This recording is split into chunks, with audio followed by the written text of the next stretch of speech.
ሰላም ጤና ይስጥልኝ ውድ የ24/7 ዜና ተከታታዮቻችን፣ የሰዓቱን ዜና ይዤ ቀርብ ያለው እስከ ፍጻሜው አብራችሁን ቆዩ።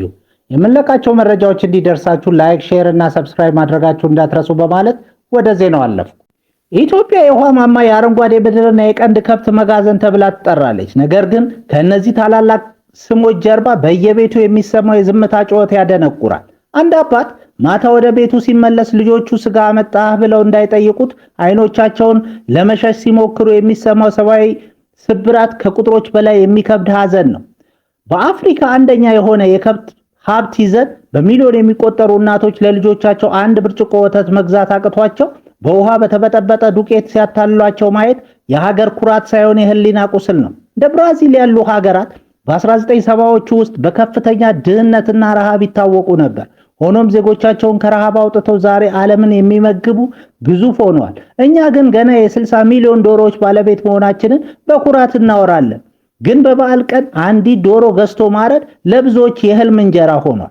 የዶሮ ስጋና እንቁላል መመገብ በሌላው ዓለም እንደ ተራ ነገር ሲታይ፣ እኛ ዘንድ ግን በዓመት አንድ ጊዜ የሚናፈቅ ቅንጦት መሆኑ ያሳዝናል ብቻ ሳይሆን ያሳፍራል። በቪየትናም አንዲት ድሃ እናት በየቀኑ ለልጇ እንቁላል መመገብ አቅሟ ነው። እኛ ጋር ግን የአንድ እንቁላል ዋጋ የአንድ ሰራተኛ የቀን ገቢ ሲሻማ ማየት የኢኮኖሚ ውድቀት ብቻ ሳይሆን የማህበራዊ ፍትህ መጓደል ጭምር ነው። የተባበሩት መንግስታት የህፃናት መርጃ ድርጅት ዩኒሴፍ በቅርቡ ባወጣው ሪፖርት መሰረት በኢትዮጵያ ከ38% በላይ የሚሆኑ ህፃናት በተመጣጠነ ምግብ እጥረት ምክንያት የአካልና የአእምሮ እድገት መቀጨጭ ይገጥማቸዋል። ይህ ማለት በሚሊዮን የሚቆጠሩ ነገ ሀገር የሚረከቡ ህፃናት በቂ ፕሮቲን ስላላገኙ ብቻ አቅማቸው ተገድቦ ይቀራል ማለት ነው። የዓለም ባንክ መረጃ እንደሚያሳየው የኛ የነፍስ ወከፍ የስጋ ፍጆታ በአመት 8 ኪሎ ግራም አካባቢ ብቻ ሲሆን ይህ ከዓለም አቀፍ አማካኝ 43 ኪሎ ግራም ጋር ሲነጻጸር እጅግ በጣም ያነሰ ነው። ይህ ቁጥር የሚያሳየው ረሃብን ብቻ ሳይሆን የተዳከመ ትውልድ እየፈጠርን መሆኑን ነው። ላም ለማርባት ውሃውም ሳሩም መሬቱም እጃችን ላይ ነው። ነገር ግን 1 ሊትር ወተት ከ70 እስከ 100 ብር መሸጡ የእናት ጡት ወተት ያቃታቸውን ህፃናት አማራጭ አልባ ያደርጋቸዋል። እንደ ህንድ ያሉ ሀገራት ድህነትን ያሸነፉት ነጭ አብዮት በሚባል ንቅናቄ የወተት ዋጋን ለድሃው ተደራሽ በማድረግ ነው። እኛ ግን በወተት ባህር ላይ ተቀምጠን ልጆቻችንን ጥማት ይገድላቸዋል። የኢትዮጵያ የነፍስ ወከፍ የወተት ፍጆታ 19 ሊትር ብቻ ሲሆን ይህም የዓለም ጤና ድርጅት ከሚመክረው 200 ሊትር ጋር ሲነጻጸር እጅግ አሳዛኝ ነው። የቴክኖሎጂ ውጥረትና የገበያው ስግብግብነት ተዳምሮ መሬቱ ሳይሆን ልባችን የደረቀ ይመስላል።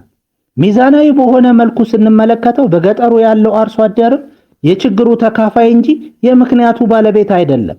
አርሶ አደሩ ከብቶቹን ለዓመታት ይንከባከባል። ነገር ግን እሱና ቤተሰቡ የሚበሉት የለም።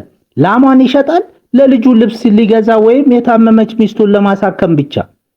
በትላልቅ ከተሞች በሚገኙ ሆቴሎች ስጋው ሲበላ፣ አምራቹ ግን ደረቅ እንጀራውን በጨው ይበላል። በአንጻሩ እስራኤልን ብንመለከት መሬቷ በረሃ ነው፣ ግን በሳይንሳዊ አያያዝ በአንድ ላይ የምታገኘው ምርት የኢትዮጵያ 40 ላሞች ምርት ይበልጣል። እኛ ዘንድ ያለው ችግር የተፈጥሮ እጥረት ሳይሆን የእውቀት የፖሊሲና የገበያ መዋቅር ድርቅ ነው። የተባበሩት መንግስታት የምግብና እርሻ ድርጅት ፋኦ እንደሚያስገነዝበው የምግብ ዋስትና የሚረጋገጠው ሁሉም ዜጋ በቂ ደህንነቱ የተጠበቀና የተመጣጠነ ምግብ ማግኘት ሲችል ነው። እኛም ካለን ጸጋ አንጻር ዛሬውኑ ካልተነሳን ነገ የምንረከበው ትውልድ በአካልም በአእምሮም የደከመ ይሆናል። እውነተኛው ስኬት የሚለካው አቅመ ደካማው ዜጋ ሳይራብ ማደር ሲቻል፣ ህፃናት የወተት ጥማት ሳይገላቸው ሲቀሩና ስጋ የሀብታም ብቻ መለያ መሆኑ ሲያቆም ነው። በየዓመቱ በዓለም ዙሪያ የላቁ የማህበረሰብ ስራ ፈጣሪዎችን እየመረጠ እውቅና የሚሰጠው የስኮል ወርልድ ፎረም በመጪው ሳምንት በእንግሊዝ ኦክስፎርድ ይደረጋል። በአካል ጉዳተኝነት አካታችነት ላይ በሰሩት የላቀ ስራ አቶ ገድለ ሚካኤል አበበ ከኢትዮጵያ እውቅናን ለማግኘት ከተመረጡት መካከል መሆናቸው ተነግሯል። የኢትዮጵያ አካል ጉዳተኞች ማህበር ፌዴሬሽን ተላከልን መግለጫ እንዳየነው በአመታዊ የስኮል ወርልድ ፎረም ላይ አካል ጉዳተኞችን በተመለከተ የተሰሩ ስራዎችን መርጦ የሚሸልመው ሚሲንግ ቢሊየን ኢኒሺየቲቭ እውቅናን መስጠት ከጀመረ 3 ዓመት ሆኖታል። በዘንድሮ የ2026 የስኮል ወርልድ ፎረም ከዓለም የላቁ የማህበረሰብ ስራ ፈጣሪዎች ስር በአካል ጉዳተኞች ጉዳተኞች አካታችነት ሚሲንግ ቢሊየን ኢኒሺየቲቭ ከተመረጡ ሰዎች ውስጥ የሆኑት አቶ ገድለ ሚካኤል በአካል ጉዳተኞች አካታችነት ግንዛቤና የመርጃ መሳሪያዎችና ቴክኖሎጂዎች በማቅረብ ስራ ላይ የተሰማራው የብስራት ፕሮሞሽን ኃላፊነቱ የተወሰነ የግል ማህበር መስራች መሆናቸው ተነግሯል። የኢትዮጵያ አካል ጉዳተኞች ጋዜጠኞች ማህበር ከመሰረቱት ጥቂት አካል ጉዳተኞች አንዱና በፕሬዝዳንትነት እየመሩ ያሉት አቶ ገድለ ሚካኤል በሬዲዮ በቴሌቪዥን እና በሌሎችም አማራጮች የሚሰሯቸው አካል ጉዳተኞችን የተመለከቱ ዝግጅቶች በመላው ኢትዮጵያ በሚሊዮን የሚቆጠሩ ሰዎች ጋር መድረሳቸው ችሏል ብሏል መግለጫው። አቶ ገድለ ሚካኤል አበበ በእንግሊዝ ኦክስፎርድ ከሚያዝያ 13 እስከ 16 ቀን 2018 ዓ.ም በሚካሄደው የዘንድሮ ጉባኤ ላይ ተገኝተው በኢትዮጵያ ስላለው አካል ጉዳተኞችና የማህበረሰብ ስራ ፈጠራን የተመለከተ ልምዳቸውን ያጋራሉ ተብሏል።